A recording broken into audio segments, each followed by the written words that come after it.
Hello បងប្អូនទាំងអស់គ្នាសួស្តីចាបងប្អូនទាំងអស់គ្នាបងប្អូនដែលគាត់ចង់ទិញស្បែកជើង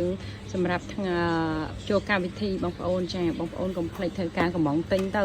បងប្អូនការបង្ហាញស្បែកជើងគឺផ្ទាល់ចេញពីតូបចេឌីតែម្ដងតូបចេឌីគឺលក់ក្នុងផ្សារមង្គលបុរីស្រុកមង្គលបុរីខេត្តបន្ទាយមានជ័យតូបលេខ4142បើសិនជាបងប្អូន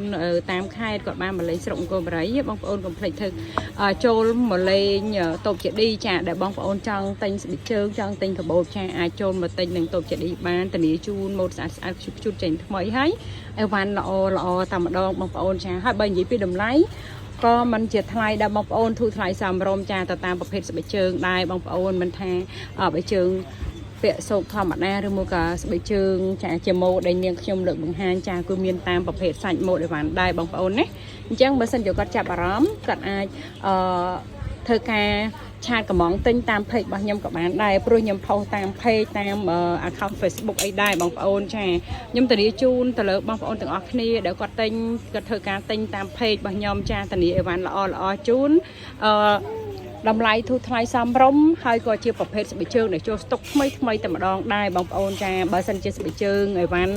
ស្តុកយូរក៏អត់លក់ជូនបងប្អូនដែរជាពិសេសគឺមួយតាមខេត្តតែម្ដងណាបើសិនជាគាត់ធ្វើការទិញចាខ្ញុំធានាជូនអីវ៉ាន់ចាអីវ៉ាន់ល្អចេញ